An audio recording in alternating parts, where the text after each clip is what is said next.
I am Halli Casser-Jayne, and welcome to the Halli Casser-Jayne Show, where along with my partner in politics, former White House correspondent Matthew Cooper, we slice and dice all things politics, and some days, Donald Trump too.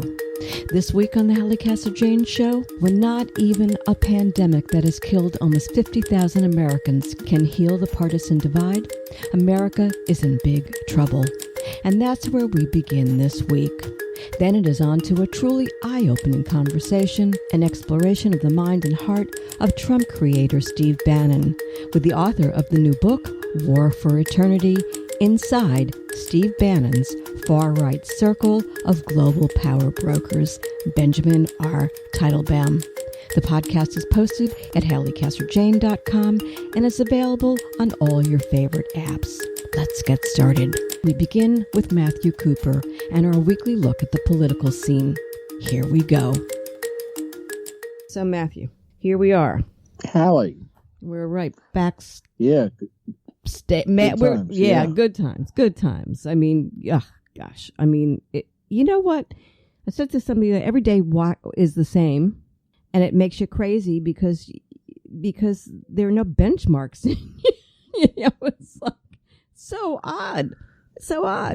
I mean, I just feel like completely unmoored, totally. And everybody around me is insane, just so hyped up, so hysterical, so, or the opposite, have withdrawn. You mean worried about getting the virus? And, well, I don't know what's causing everybody seems very anxious. And I guess it's fair to say it's okay to be anxious, Yeah, I mean, it is a pandemic. Is that what this If not is? now, when? If not us, who? It's very odd. We're living in odd times. And we begin today, nearly 50,000 dead. And last night, in a very small, obscure place, I read that they're upping the amount of dead they think is going to happen again. In other words, they were up at one point, it was 100,000 to 200,000. Then they put it down to, 40. And anyway, then it was 60. And now they're saying 65 to 70. They haven't a clue. But was very unnerving to me, Matt, was when you find out that the virus had been here, according to California, far earlier than anybody thought. There's like the pro-magnum woman who they said is the first case. Right. And she'll go down in history, whoever this lady was, so it was all for naught. It wasn't for naught. But you really get the feeling they don't know what they're talking about here. It's really hit and miss. It's an elusive enemy. It's a inexact science, tracking down these viruses and understanding them. And, it's going to take them a while. And so we're in a bad spot. We're in a worse spot because the President of the United States is not letting the scientists do their jobs. It seems to be the case. Yeah. I mean, not only was there a late reaction, but, there's an ethos of not contradicting the president. And that's tough for everyone. How was it for you to watch the other day when Dr. Birx was asked the question about Georgia and she just refused to answer definitively, succinctly, what we all knew she knows is true?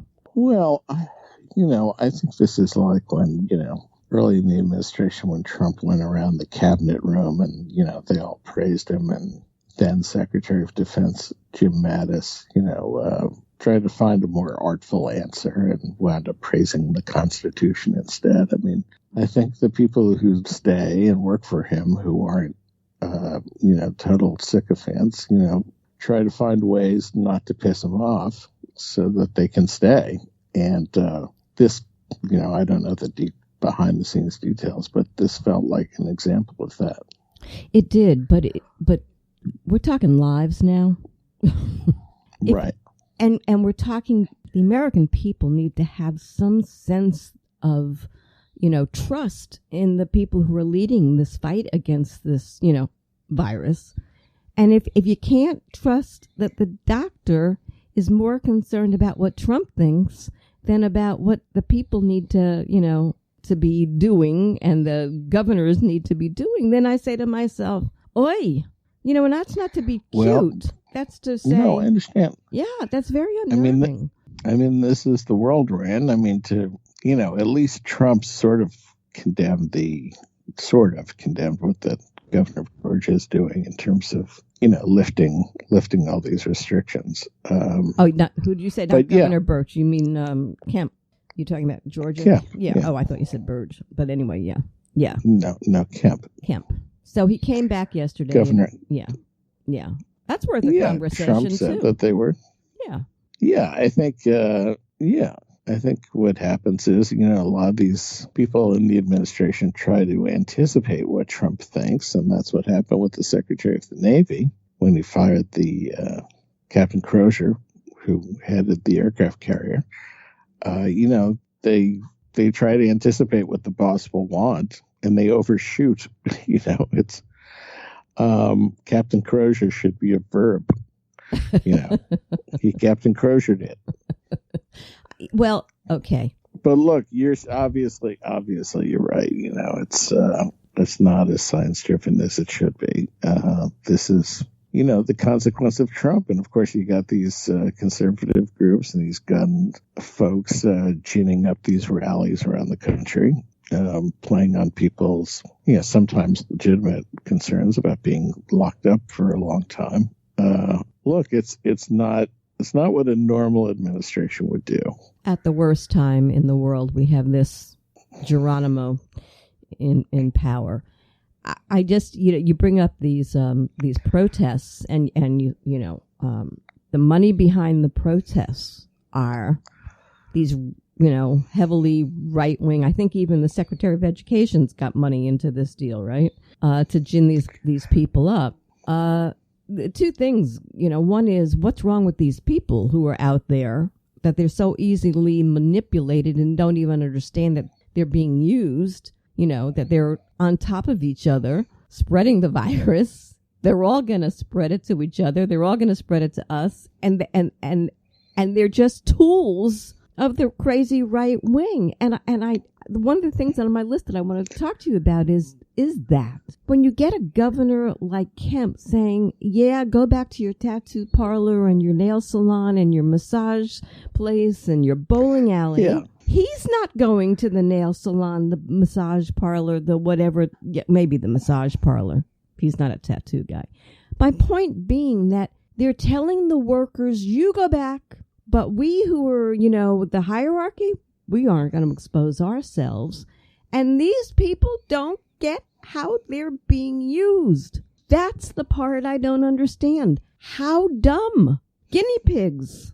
Down here, the governor of Florida wants to turn everybody over 65 into a guinea pig. Talk to me. I'm sorry, I didn't mean to laugh, but it's... Well, you have to laugh in a way. How can you not I feel laugh? like we've had this pattern before. Well, we may have, but it's a little different right now because right now it's getting down to they're actually doing agree. It. Look, yeah. No, look, it's serious. Look, I think, as Jimmy Kimmel said, I think it's a great time to go get a tattoo in a bus station. Yeah, just go for it. I mean, see how it works out for you. It really is. It's terrifying. But I guess. Well, look, in a crisis or even not in a crisis, people can be manipulated, and people are, agitated and in a lot of cases desperate. And can you understand why Nazi Germany happened? Can you see that now? Sure. Now I get it. I don't think the people who are protesting are Nazis. You don't? But they are.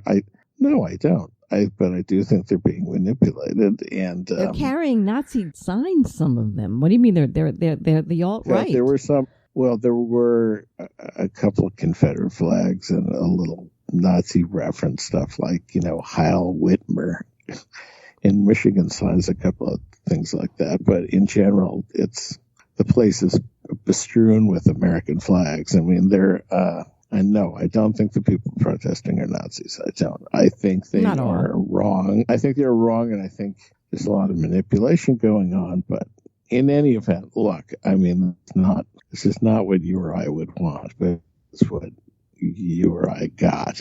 And I'm sorry you live where Governor feels that way. up here in the up here in on planet Earth, we're still in lockdown, and the mayor's probably doing the right thing here in the District of Columbia by extending it, and there's compliance. There's not not people demonstrating in front of the city hall saying let me get a tattoo in a bus station. I talking. But Florida's Florida, and it's Florida, DUH at the end. Right.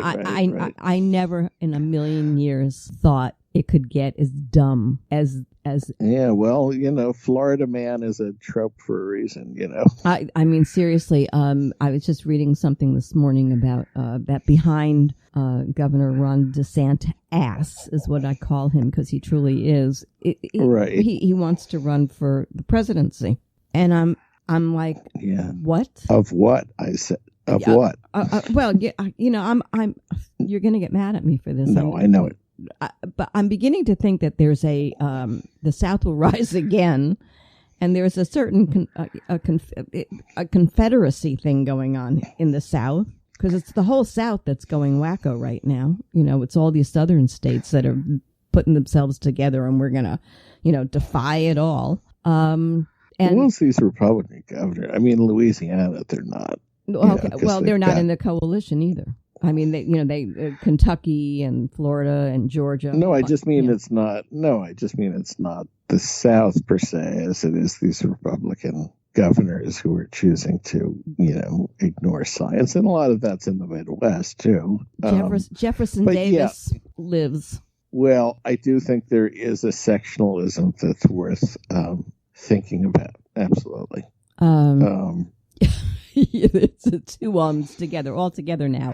It should be right now. I feel like I need an Yeah, no, everybody I talk to, from friends of mine who live where you are, and other friends in Maryland, and friends in Virginia, and friends in the Midwest, and friends out in LA, and I'm talking to all these people because there's nothing else to do, so I just yabber away. I haven't met anybody who says, let's just open this up and let's all go back to work. In fact, the polls tell you 72% of Americans, that includes Republicans, do not want the country opened up. In Florida, by the way, it's 75% seniors, and I say that for a very good reason. That's the 75%, by the way, who voted Trump in. So, this isn't good. Trump's got to be looking at this, and maybe that's behind his burning the hell out of a Kemp yesterday. By the way, can we talk about Kemp for one quick second? Sure we can. Sure. It's your show.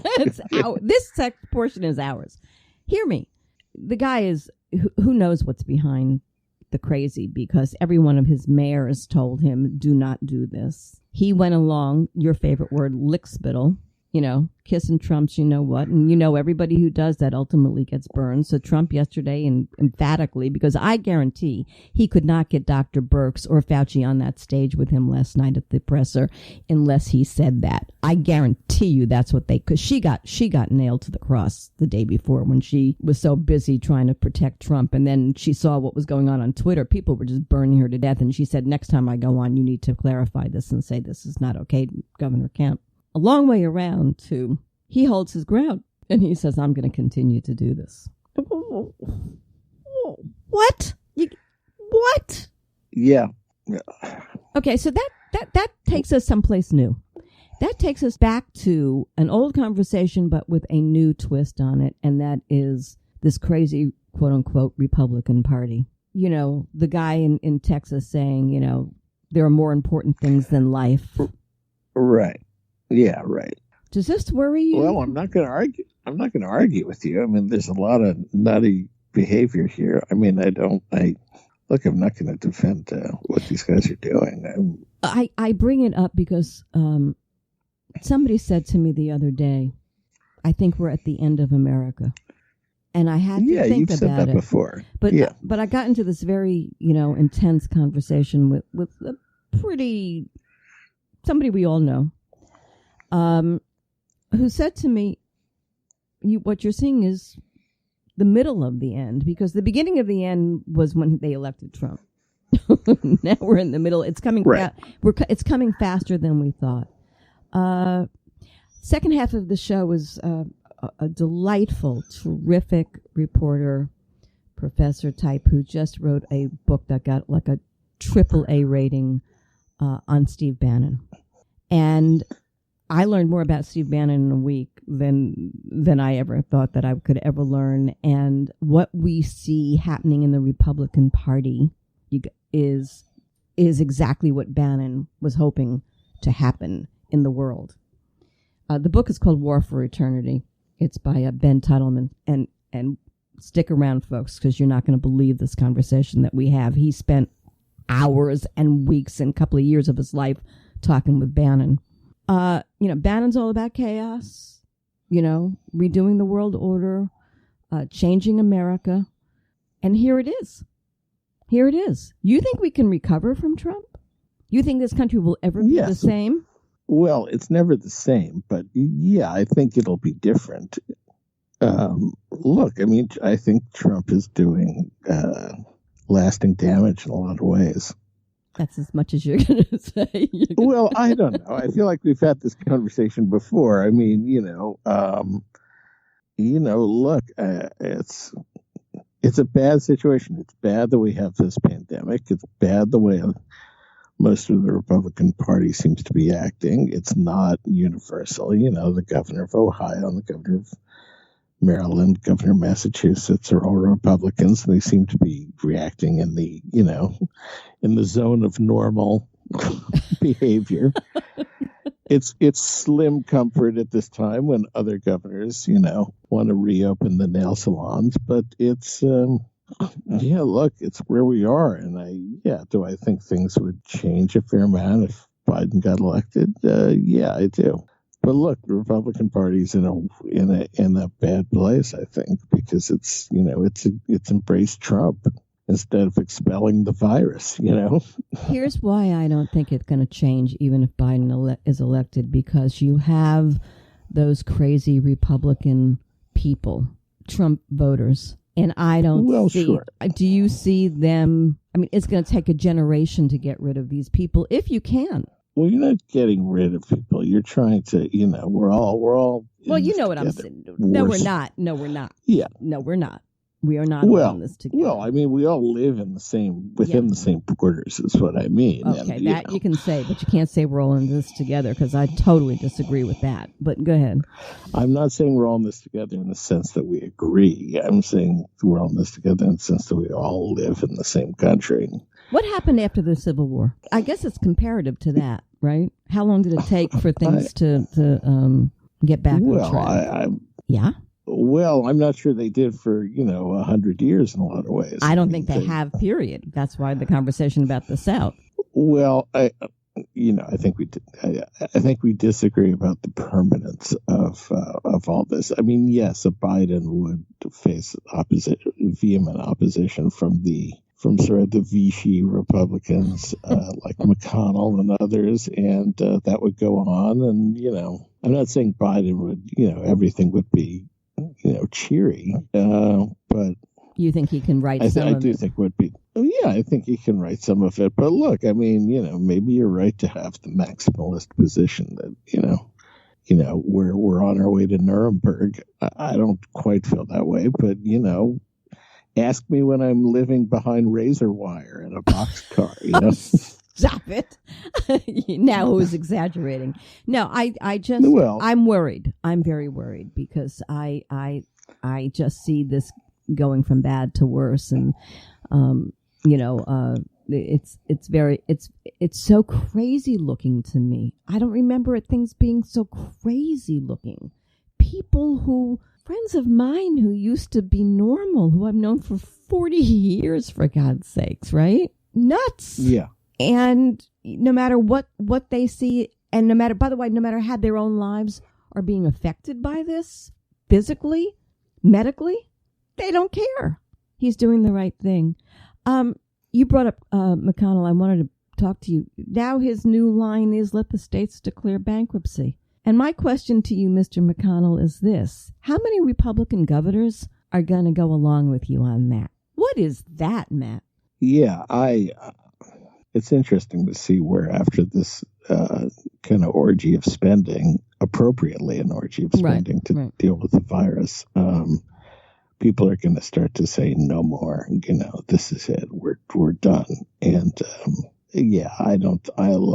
no governor's going to want to go bankrupt and deal with the fallout from that. The governors can't print money, and the federal government can, and they want to be made solvent. And I think that is going to be just one of the longest effects of this. A question. I'm not sure that Congress handled this thing. They acted the way they had to act, and they acted quickly. There wasn't a lot of time to think all of this through, how they were going to save everybody in the economy, right? Right. Okay. And you can't fault them, because there it was, and oh my gosh, we have to fix this, and we need to fix this in a hurry. But I think there probably could have been other ways to do this, like put a whole moratorium on life, period. The banks, don't get their payments. The people don't have to pay this. Just stop. Sure. No, I agree. And look, I think, the Democrats tried to get some more accountability into these bills. And, Republicans basically wanted to make it a slush fund. And even though they got, brushed back a little, you still see, a lot of the benefits of this thing accruing to bigger business instead of smaller business, which is where the biggest problems are. So, yeah, look, I agree. This is not as well crafted as the 2009 stimulus effort that Biden headed. And, I disagree with you. And if Biden gets in, and right now he's leading in the polls, we're going to talk about that. But if Biden gets in, it's going to be the same old, same old. They spent like drunken sailors, the Republicans, the whole time Trump was in. And then they're going to go, pull on the brakes. Let's stop those Democrats. They're crazy. We're trying to spend, Sure, of course. The setup is there, and there it goes. Before we move on to the election, here's a just hysterically funny thing that I heard yesterday. I wasn't able to verify it this morning, but a friend of mine wrote me and said that Mike Huckabee had said that he was going to drive himself, he lives down here, to Georgia. Did you hear this? He was going to get a haircut. Oh, yeah. I saw that. Yeah. What True? a guy. What a guy. What a guy. I mean, really, you just got to say to yourself. And did you see the Mayor Goodman from Las Vegas? Did you see that? I did see Mayor Goodman. She looks good for 81, by the way. Great facelift. One of the best I've ever seen. Yeah, and she went to Bryn Mawr. She's not a dumb woman, but yeah, it was a pretty emblematic performance of the time we're in. She used to be a Democrat. She's not any longer. Is that her status? Yeah, she's an independent out there, and her husband was mayor for a long time. Yeah, now I understand he's a mob boss. That's what my friend out there told me. He is a mob, but he was. Yeah. He was very popular. I mean, he was not considered a bad mayor. And, she's in her second or third term, so.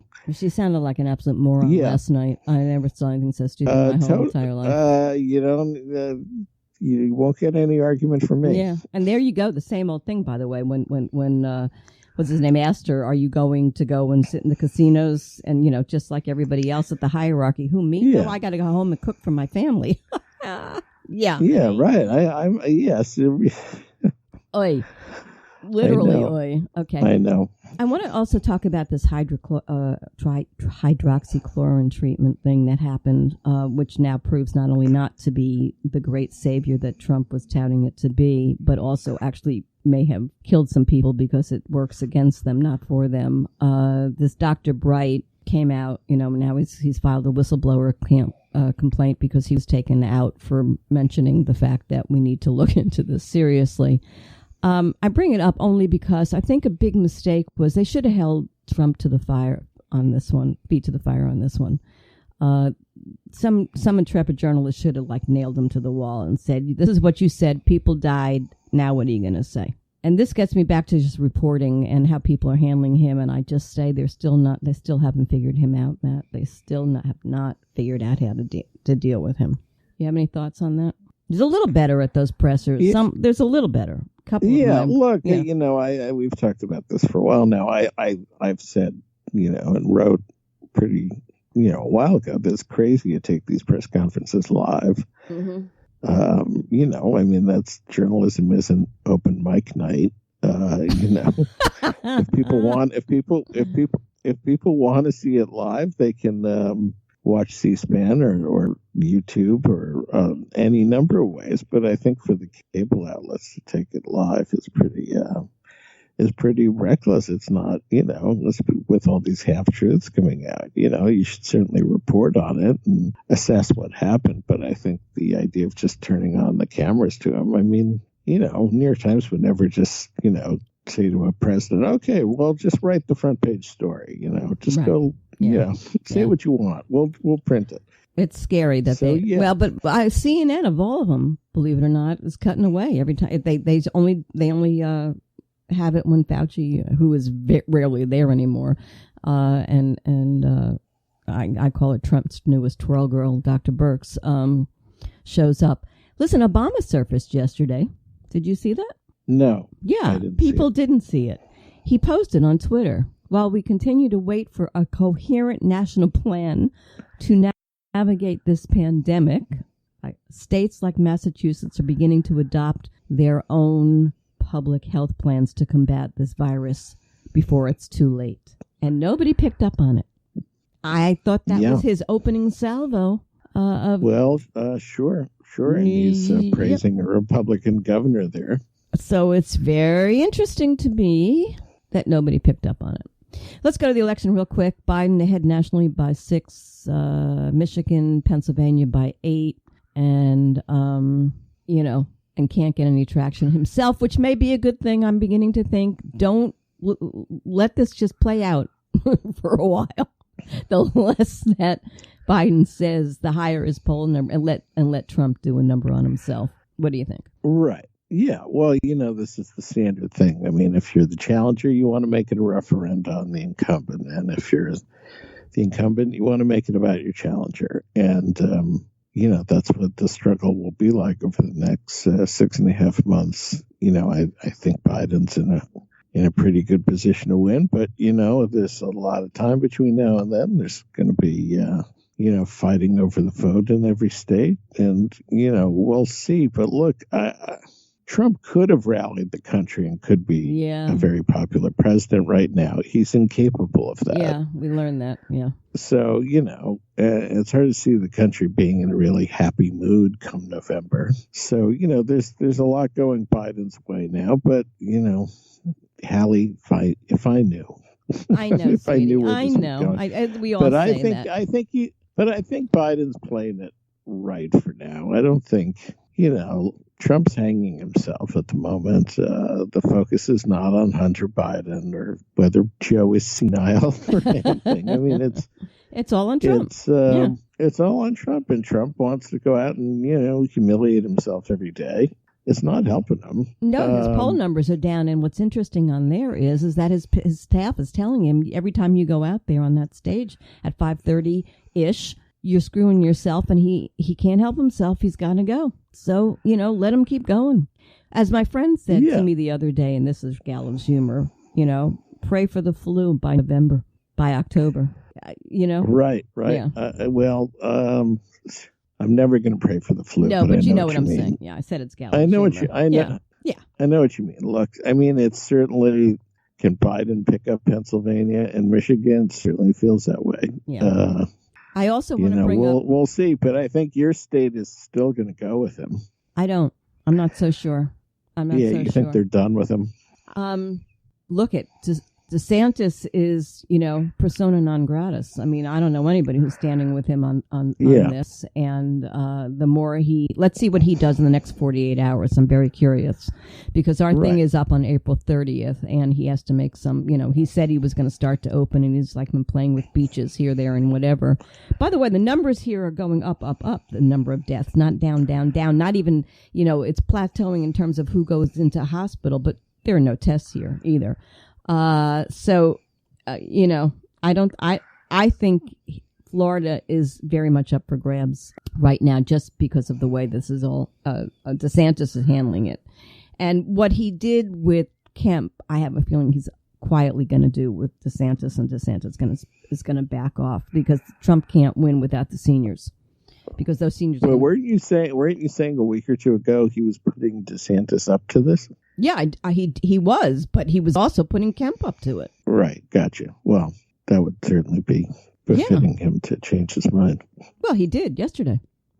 He may not be so vociferous about it with the rest of them. You know, he's got to be careful down here too. He's got a lot of his investors live here, kind of thing. I also want to bring up the fact that while we were not paying attention, Matt, the Republican announced that indeed Putin had worked to get Trump elected. A story that should have been front page, top of the page, and is still very relevant to what's happening in our election as we go along. And they didn't. Go figure. You know. Anything there? Well, yeah, well, just I've been saying for a while that there, some Republicans were on the side of sanity and, were willing to recognize the obvious, that there was efforts of manipulation and real manipulation. And, this ratified that. So, yeah, it's, one cheer for sanity, I guess. Okay, but nobody's making hay out of it on the Democratic side, and they should be. And I'm going to end on this because this tells me, I said that I think this country is falling apart at the seams. Israel was able to form a coalition government in the midst of all of the insanity. Netanyahu and Benny Gantz, the blue and white centrist, leaning right, formed this government, and I guess Netanyahu's going to be in power for 18 months, and he'll want to retire at the end of that anyway, and he'll go out a hero. And Gantz takes over. Why could they do it and we can't? It's just because we don't have a parliament. No, I mean they got civilized when they needed to get civilized. Oh, it took them 3-4 elections. Yeah, so, but they were in the middle of a pandemic, and suddenly they got rational and said, "Oh wait." That's how broke they are. I think they exhausted everyone. And themselves. Right. Well, maybe someday that'll happen with Israelis and the Palestinians. Like everyone will just say, okay, let's sit down and figure this out because this isn't going anywhere. Yeah, no, look, they got to a unity government, and I can't say I'm shocked that they got there. I mean, it took a while. I'm a little shocked. But neither side was going to prevail. I mean, what could they do? They're going to keep having elections? Well, I think they could have gone that route, but other circumstances. But you can't hold an election when there's a pandemic. So there you go. That was the bottom line, probably for both of them, who got realistic and said, "Oh, we can." And literally, they said, "Oh, we can't. This is ridiculous. We have to stop this and get it together." Sanity can reign in other countries. I mean, this isn't the first unity government with Bibi, right? I mean, we've had this before. It wasn't it way back, way back. Anyway, it was way back. Yeah, he is the politician of our lifetime, as far as I'm concerned. I mean, really, the man's brilliant. He can do anything. He can fix anything. Even at the old age of 72. No, it's hard in a democracy to stay in power that long. Yeah. God bless. And I mean, it's the case for term limits, but there's always that. There's always that. So, what are you looking for in the next week? Anything specific?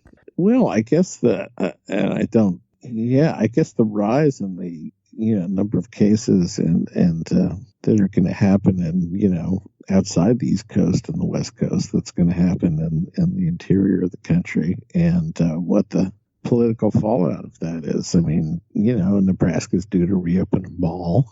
Jeez, I think this week. Yeah, I think it's today or tomorrow. And what's going to happen in the middle of the country? And I'm worried. I'm worried now that New York is bending the curve, and some better things are happening there. What's going to happen in these states that have not done as vigorous a lockdown? And that's what I'm going to be watching. Scary times. Excuse me. There's no doubt. Don't about cough, that. Hallie. You're worrying me. I know.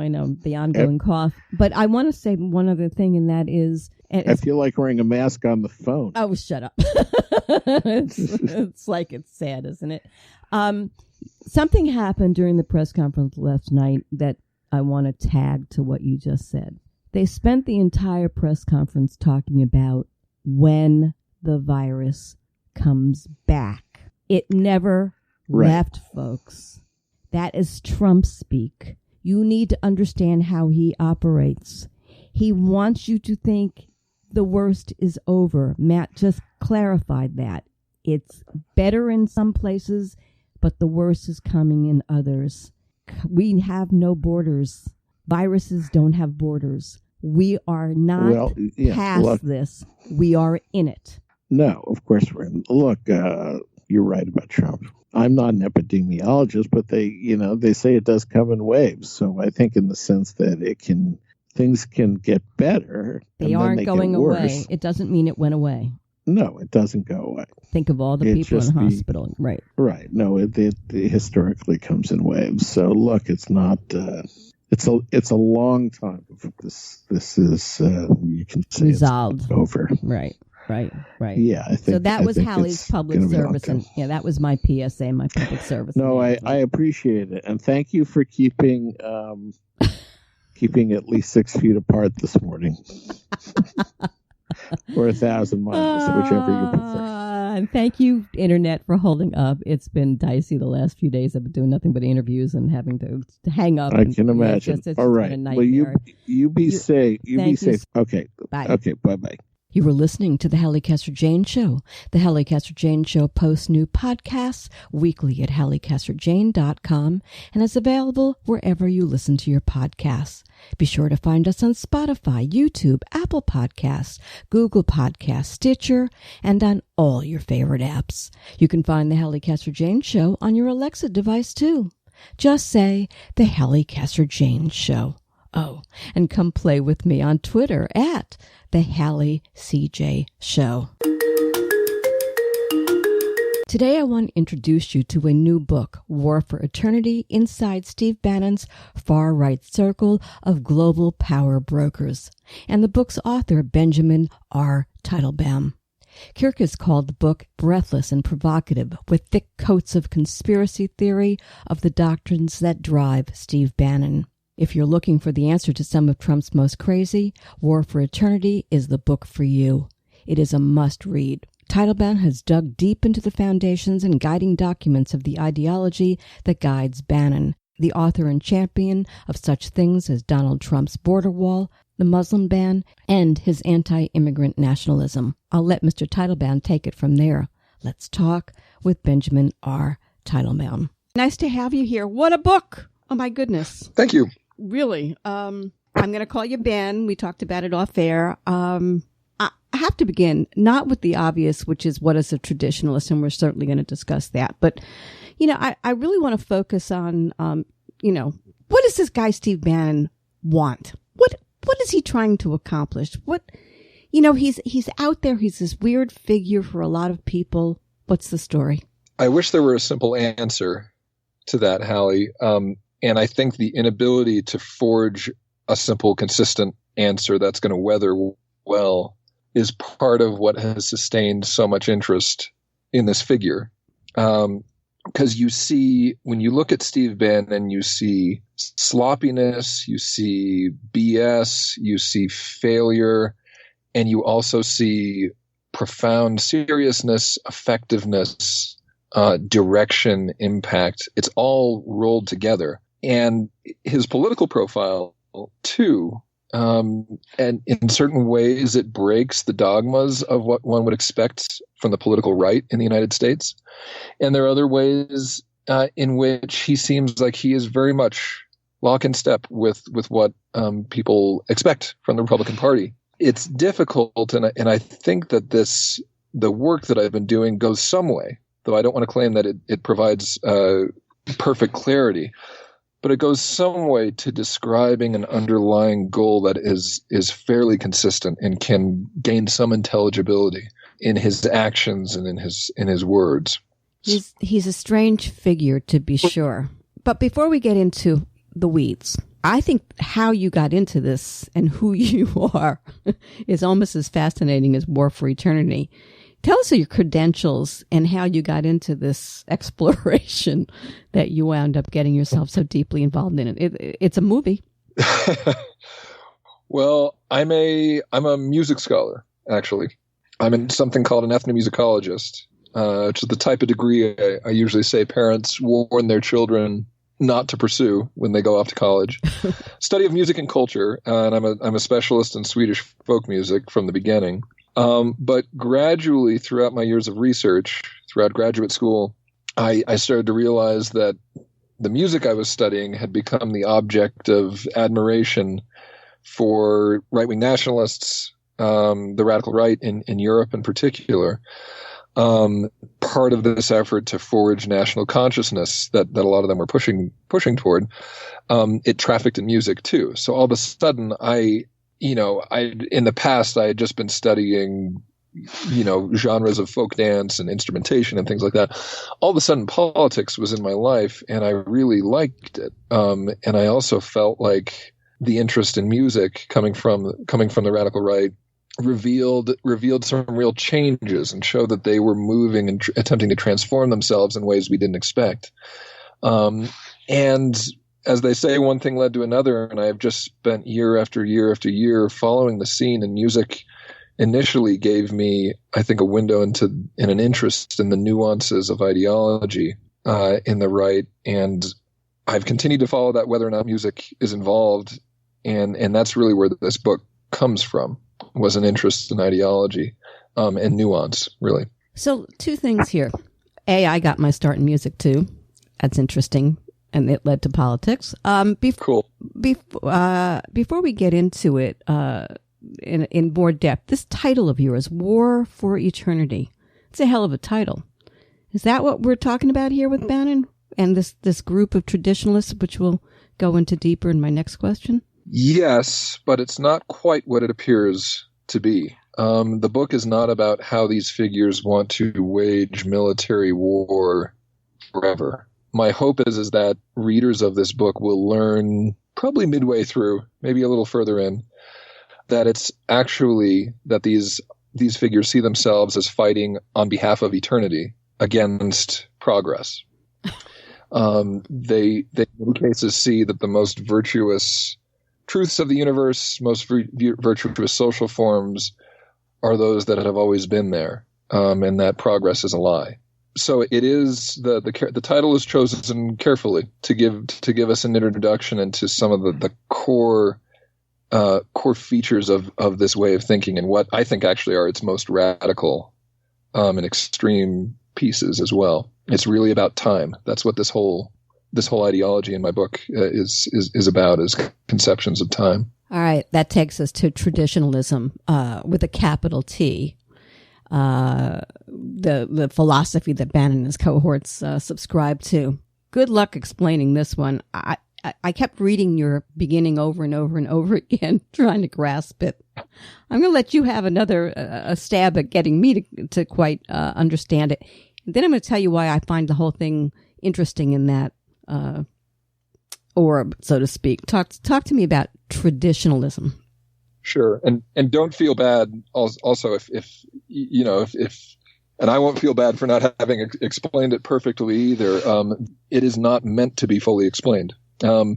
We think of political ideologies being, socialism, liberalism, conservatism, things like that. Traditionalism is so far off the map. Its early adherents even saw themselves as being to the right of fascism, in a sense. That, especially for me, I just never took it seriously. But here are some of the basics that can introduce us to its core concepts.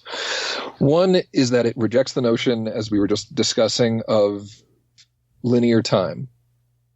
It does not really believe that humanity ought to try, or ever will progress, that we've ever come from a starting point and we will move on without the possibility of return to some new place. Instead, they think that human history is always cycling. We have computers today and we didn't earlier, but the stuff that really matters, they believe, is always involved in a cycle. That's the first thing. And one question you can ask then is, okay, well, what are the cycles? What is it that we're kind of cycling through? In their mind, time almost always is about decline, and it's about degradation, and it's about loss and increasing chaos. And for them, that can mean a number of things, but one consistent piece is that they think that order, structure in society over time always disintegrates. Sometimes that means hierarchy in a really strict kind of caste sense. Sometimes it can be racialized, the distinction between different racial groups over time extinguishes. Other times they'll view it in slightly less incendiary terms and say that what happens across time is that communities or smaller scale, more local boundaries explode, and what we see instead is a homogenization in all ways that you can think about it. And really, what we see at the end of a time cycle is a chaos born of a sort of global society, however that can be conceptualized. And virtue is going to be returned by reversing all of that, by reintroducing boundaries, by reintroducing structure. So I'll stop there. Okay, I'll let you stop there. I'm going to throw in something. Religion. Bannon was raised a Catholic, right? Where does religion play into this? Because it does, in an odd sense. Yeah. Well, at the outset, the validation for this way of thinking in their mind, it comes from what they view to be a sort of consistent composite message from a number of religious traditions. Hinduism is first and foremost among them, but Hinduism's claim to legitimacy, according to these thinkers, is really based on its antiquity. It's the fact that it's old.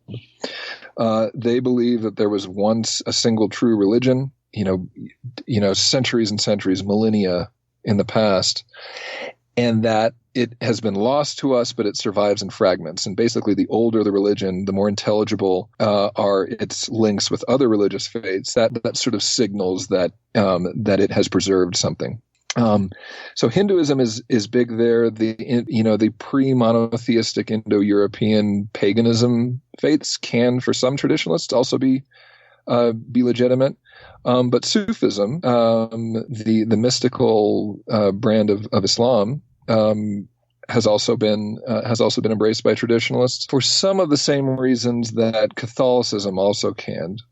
It's namely that these thinkers see Sufism or Catholicism as having preserved pre-monotheistic religious practices. It's essentially to the extent that Sufism and Catholicism are not or go beyond the bounds of Islam and Christianity. If it is hierarchy in terms of saints and let's say the Catholic Church, or belief in mystical practice and transcendence, all of those features of those particular faiths qualify them as being, as I say, legitimate and offering a pathway back to learning about that eternal truth. So there's a quote unquote spiritualism component to this. I love that he went to the Bodhi Tree, one of my favorite bookstores back in the day, by the way.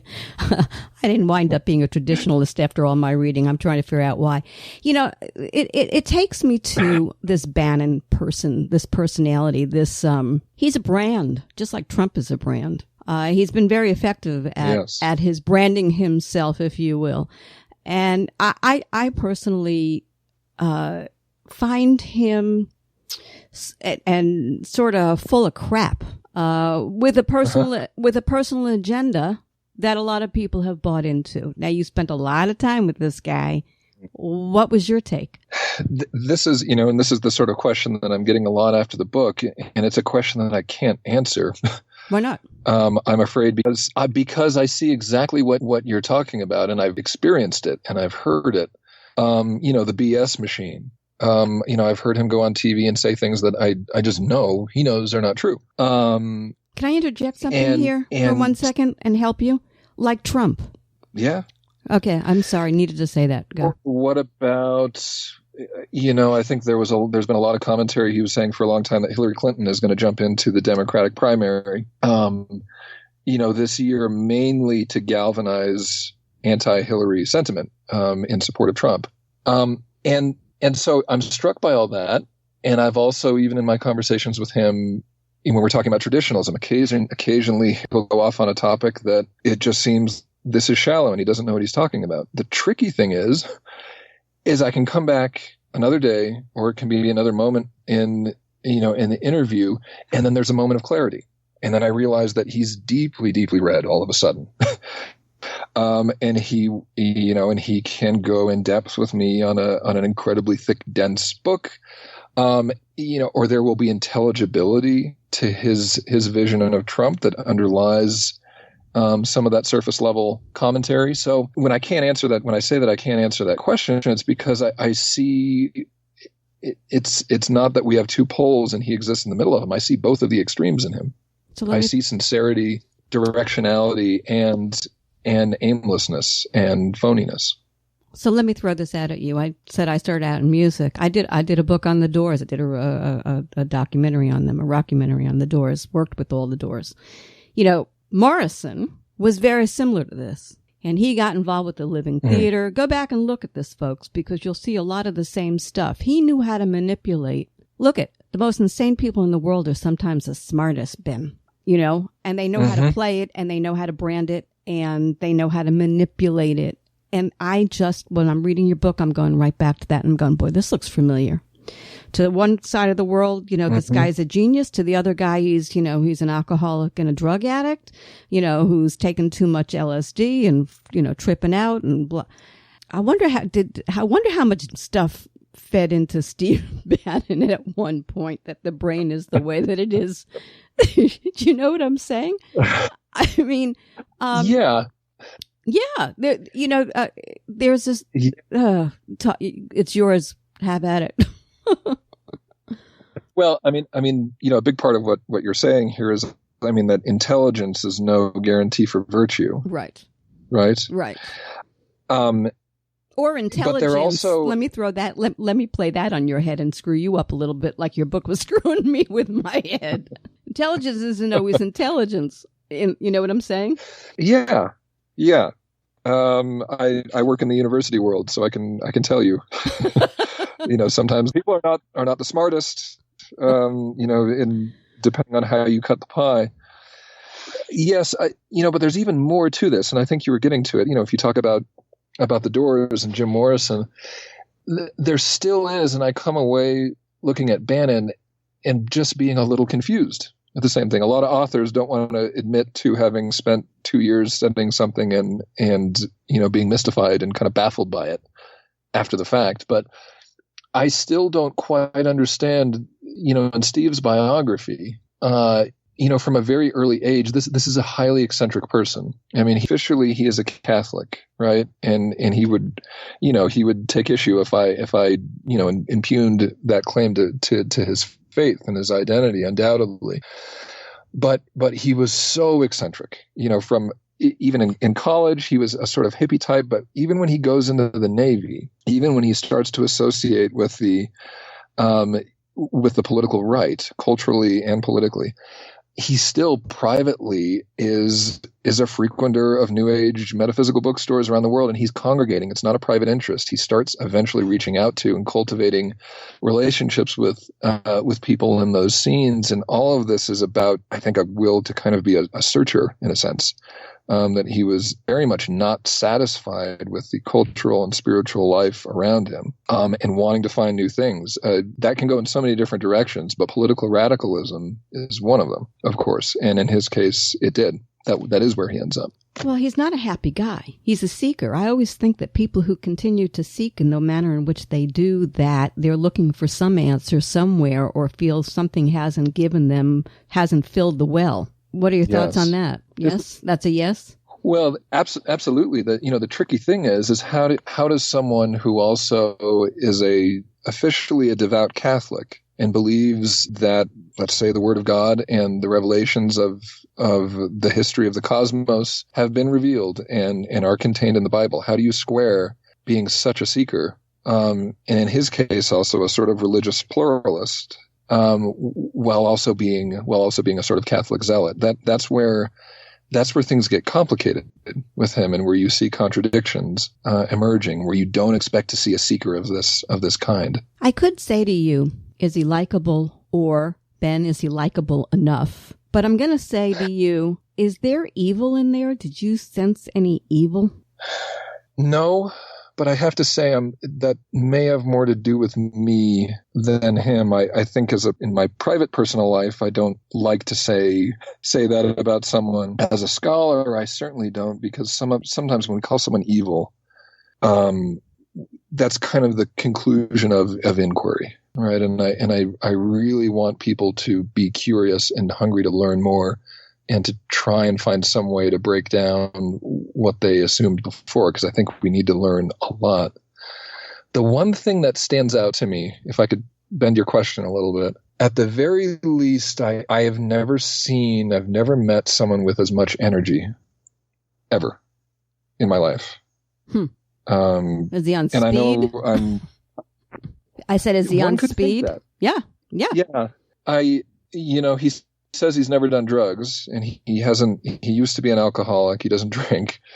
But I have, and I'm relatively young, but I hope I'm relatively well wandered as well. I mean, there's no one, not only have I never seen anyone with that kind of energy, I've never seen anyone close to that type of energy. Manic.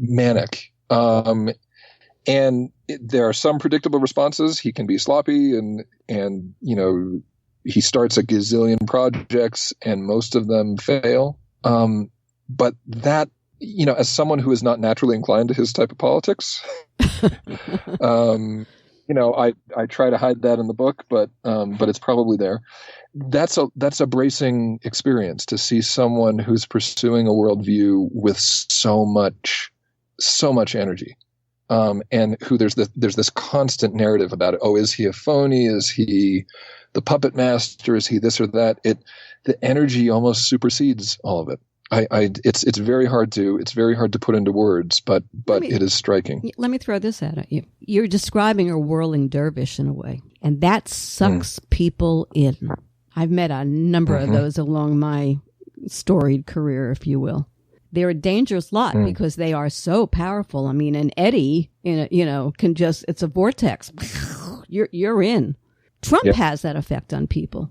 And they always think that they're going to be somehow different and they're not going to get caught up in it and they're going to maintain and they're going to be, and they all wind up at the end of the day, including Steve Bannon, by the way, out, because when you get to the bottom of that vortex, there's a lot of dark crap and a lot of, So, I mean, you could run that into this conversation too. Our mutual friend Chuck said I should ask you if you consider Bannon a friend. Gosh, no, I don't. In a lot of the research that I've done in the past, I have tried to get as close as I possibly can. Of course, not with being dishonest or misrepresenting myself. But that's the type of knowledge I like to produce, is the type of knowledge that you learn about somebody when you're close to them. We think and speak about people that we know deeply differently than we do otherwise. And there's an abundance of certain types of commentary, but not a lot of that type of access. And in Steve's case, I could never get close enough to him, and I don't think he learned that much about me in order to do that. But I will say some of our conversations, and they went, we had some 3-hour interviews, if you want to call them interviews. They felt deep enough that I felt like I got a few steps along the way to saying that I might know him in the way we would use that phrase colloquially. But it's very hard, it's very hard to be friends with people who you might have some really profound disagreements with. And especially this is a very rare case of someone you might have profound disagreements with who has also changed so much about the world potentially. All of that is complicating, but it remains, as troubling as that might sound to some of your listeners, it remains a goal in the type of research that I do, to get to know people, and incidentally that they get to know me as well. Let's put him in the context of Trump, because in his value has always, at this point, in some ways, in many ways, is his relativeness to Mr. Trump. Has he made Trump Trump came in there with his own set of crazy, which he had hidden from the world for a long time, and then started to let out before he decided to run. Excuse me, he's always been a conspiracy theorist and all that kind of jazz. So I'm wondering, in terms of Trump, where is that relationship now?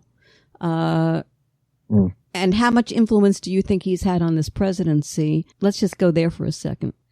It's hard to say that he's had. It's hard to map this. Of course, he has had influence on the presidency, and he had a lot of influence on the candidate. The thing that Steve liked about Trump ended up being the same features that led to his demise in the administration, though. I mean, he liked Trump the destroyer, Trump the disruptor, and this is very much in line with the philosophy that I'm detailing in the book. He saw Trump as being a figure who would shatter that mass collectivity, that mass society, in this case, the U.S. federal government and globalism as well. The problem is that it was unruly and it didn't have any ideology behind it. Trump is Trump. Trump is not much of anything else. And Steve eventually gets in his crosshairs, and that was that. The loyalties were to his family, to iterations of himself in the most basic sense, not to Steve Bannon. But as we look at what Bannon was attempting to do early in the administration, he was the one working to tether Trump to the campaign promises that Steve also helped amplify. Steve saw in Trump the potential to mimic the political success of nationalist parties in Europe that were combining a sort of economic protectionism with and anti-immigrant sentiment with a sort of championing of the working class, the old working class, the entrenched working class, the native working class. So a very qualified working class. He tried to formalize that. And when Trump won and he got into office, Steve had his famous list in his office of campaign promises that Trump needed to fulfill. The border wall was key among them.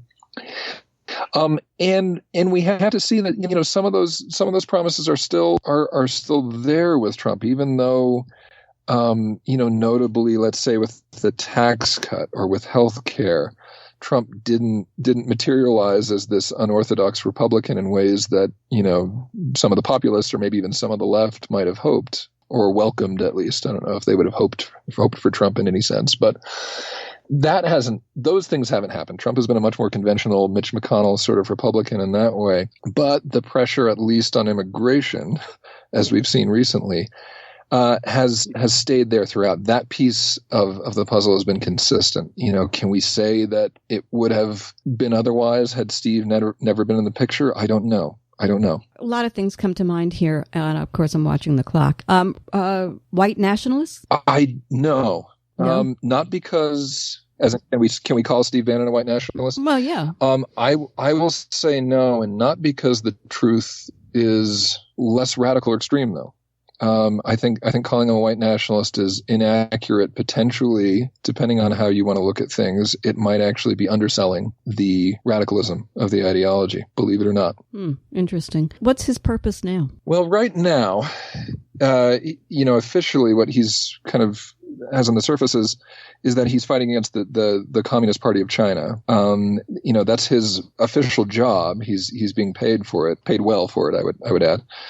And he's working in all ways, to confront the People's Party of China. What isn't that apparent to people is the fact that he is attempting to isolate China geopolitically. He's attempting to break its alliance with Russia and Brazil in particular.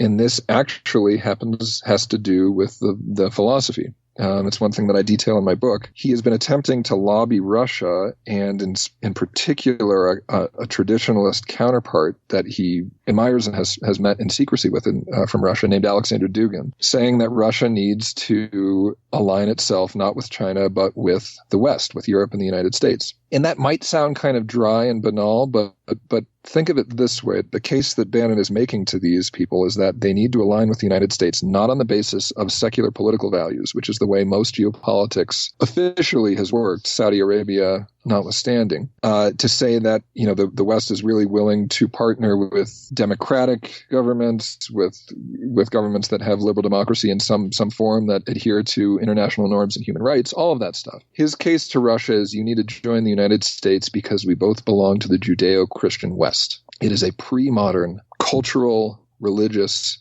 passion rather than reason-based vision for a new world order. And the map of the world, the geopolitical map of the world would look quite differently if something like that were to happen. I don't know how auspicious it is. In my book, I trace really some of the struggles that he has with that. But this is the deeper vision. This is where things beneath the chaos and the silliness start to look a little serious to me, is the behind the rooms dealings with other power brokers to advance a radically different vision of relationships between states, politics, and globalization. Yeah, well, I could go 1,000 different roads here. I wish I had 2 hours with you to talk about this because I think it's fascinating. First of all, I want to just say the chaos and the concept of chaos, nothing new there. I mean, that's been around forever. So hello. This guy may be overamped in terms of, us paying so much attention to him at this point. But there's no doubt he's fascinating. But so is the devil, Ben. And by the way, even men like serial killer Ted Bundy. Women adored the guy. Even presidents of the United States like Donald Trump. But here's my question. And I'm telling, before I ask it or say it, whether I'm not sure which way I'm going to pose it, read this book. This book is fascinating, folks. Fascinating. But I have to ask you, because I ask myself the same thing, when I'm producing a show, what my topics are. Should we be giving a guy like this all this ink all this time? For that matter, should the media have given Trump so much press back in 2016? Because do we risk elevating the worst and the most dangerous among us by giving them credence, which is what gives them power? Make the noise, create the chaos. You'll get the cameras on you. You'll get the audio on you. I mean, would Hitler have risen to power if he'd not known how to manipulate the press and the press fallen for the shiny new object? And that's what I want to end on. What do you think? Yeah. No easy answers to this, because on the one hand, the media can create something. I think there's a lot of evidence that the alt-right as a phenomena was nourished by media coverage, not friendly media coverage, but just media coverage. But when do you cross a line from giving attention and feeding something that otherwise would be marginal, and also failing to understand something that is consequential in your midst that is being misunderstood? I clearly have made a determination in this case that I think something is going on that is consequential. It's complicated. It's not easy, and that it needs in-depth consideration. I've taken that on as my view. I will say also that I think these discussions about platforming, they need some nuance, because I think a scholar and an author has a different responsibility than a journalist, certainly than an opinion journalist, and certainly a different responsibility than another politician. I do not think that Richard Spencer and the alt-right necessarily merited the mainstream media coverage that it received. But all the things that Steve Bannon is doing right now, the potential that some of them can continue to shape the world around us, and that they already have, and in my estimation that it's been misunderstood, I see urgency in that. I see urgency to educate, to put questions out there, to not supply easy answers, and to coax people in the direction of reflection and perhaps thereafter action. Last question. Should this guy have amassed and continue to have the kind of power he has, or should he be stopped? Is he dangerous? I don't know. And I'm not sure that I have the right to say, to be honest. Why not? You spent more time with him than I ever have. That's for sure. Sure.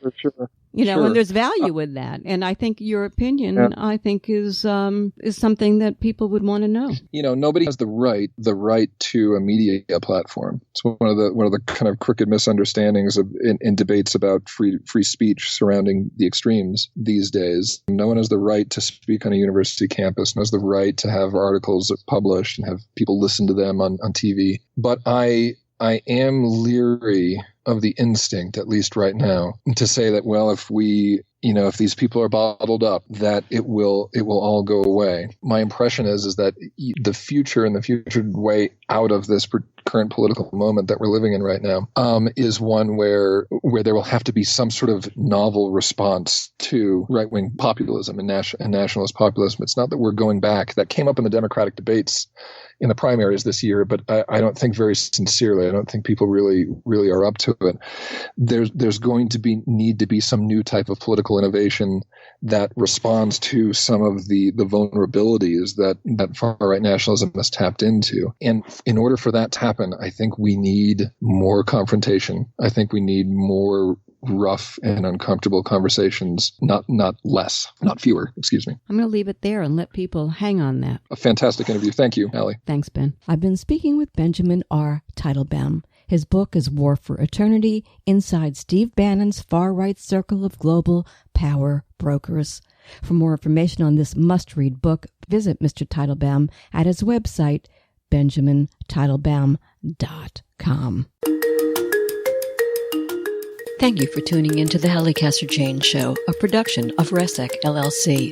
The Halli Casser-Jayne Show posts new podcasts Wednesdays, 3 p.m. Eastern, and is available at hallicasserjayne.com and on all your favorite apps.